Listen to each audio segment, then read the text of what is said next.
Enlightenments, like accidents, happen only to prepared minds. Before we begin, please subscribe to my channel. Please help me get to my goal of 1,000 subscribers. If I get more, I promise not to complain. If you like this background, give me a thumbs up. I think it is one of my favorites. Let's begin. When we abandon ourselves, we betray ourselves, we let ourselves down.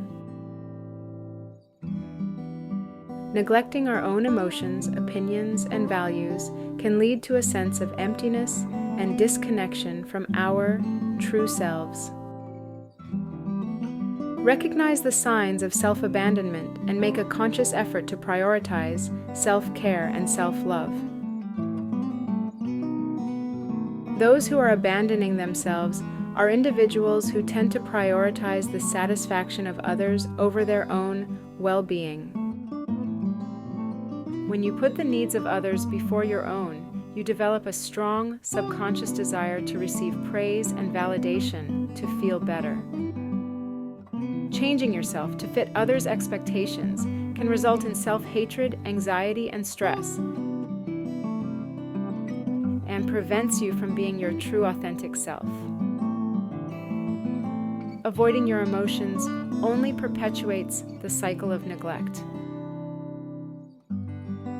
You may try to find comfort in other ways by venting, getting drunk, or eating unhealthy.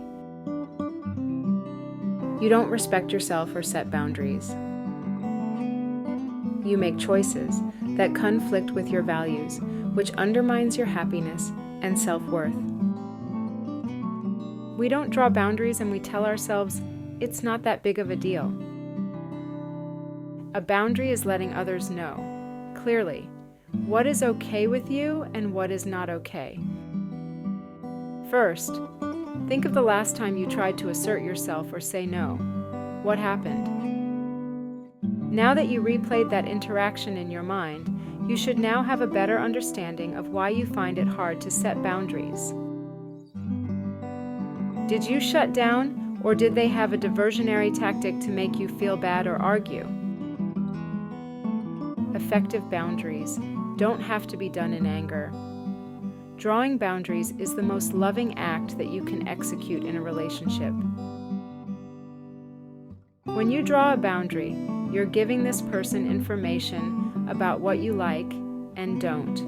If the person really loves you, they'll care.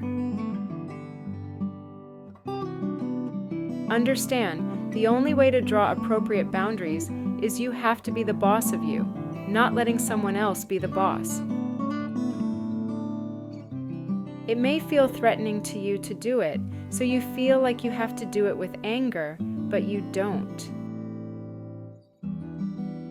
Boundaries are limits we set for ourselves within relationships. Boundaries prevent miscommunication, misunderstandings, and built-up resentment. Boundaries are limits we set for ourselves within relationships. It takes a lot of strength and courage to do this, but it is worth it. If someone is raising their voice, cutting you down, a real boundary requires a consequence. For example, you can say, "If you keep talking to me like this, I will not be around much longer." Or, "If you keep yelling at me, I am going to walk away until you can speak to me calmly." When someone asks you to do something that you know you don't want to do, imagine how you may regret saying yes later, or how it will make you feel.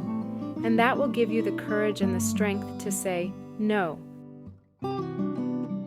Someone may even try to gaslight you into giving in to their manipulations or needs.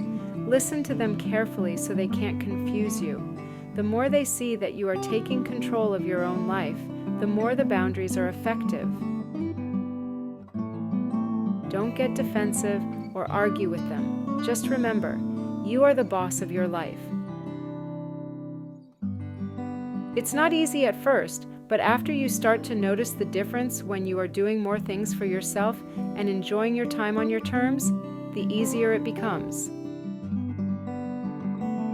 You will be surprised at how some people will be okay with you saying no or setting boundaries and how some will not. Your unhealthy friends and family will not be happy, but your healthy friends and family will honor your decision. This could be a great indicator for you.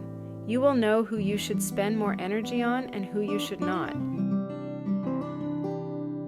You already know by now that we can't change anyone, as much as we want to, and as much as it hurts when they don't seem to care. Setting your boundaries is you taking control within yourself to create a better world for you. You are not trying to change anyone but yourself.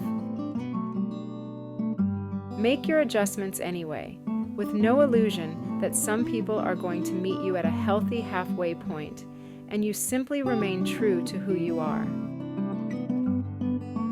To become learned, each day add something. To become enlightened, each day drop something.